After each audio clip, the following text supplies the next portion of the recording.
gosta de arrumadinho. Para agradar a Deus, o homem tem que ter fé. Não adianta ser amigo do evangelho. Você tem que decidir se você é ou não é. Você não pode se justificar e purificar pecado é o sangue de Jesus. Você precisa nascer de novo. Se quiser seguir a Ele, tem que carregar a cruz. Eu sou quase crente, isto é a conversa de muita gente. Eu não jogo, eu não fumo, não bebo aguardente. Por isso que eu afirmo que eu sou quase crente. Eu não aceito meio um coração, um pedaço pra Jesus e outro pra Maria. Pra falar a verdade eu digo na hora. Se Jesus voltasse agora, quase que você subia. Eu sou quase crente, isto é a conversa de muita gente. Eu não jogo, eu não fumo, não bebo aguardente. Por isso que eu afirmo que eu sou quase crente. Eu não aceito meio um coração, um pedaço pra Jesus e outro pra Maria. Pra falar a verdade eu digo na hora. Se Jesus voltasse agora, quase que você subia.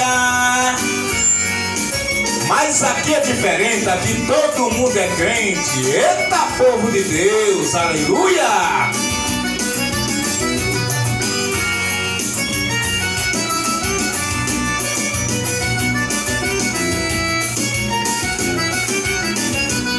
Tem muita gente sem impedimento que deixa sua Bíblia no Salmo 91 e ela fica toda empoeirada.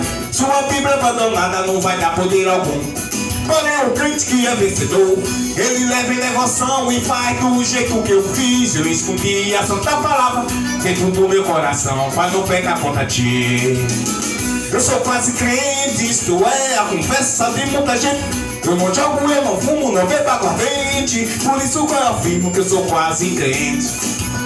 Eu não aceito meio um coração, um pedaço pra Jesus e outro pra Maria.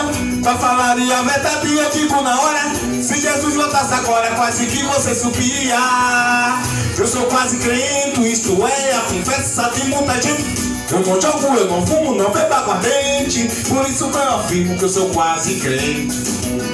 Eu não aceito meio um coração, um pedaço pra Jesus e outro pra Maria. Pra falar a verdade eu digo na hora. Se Jesus voltasse agora, quase que você subia.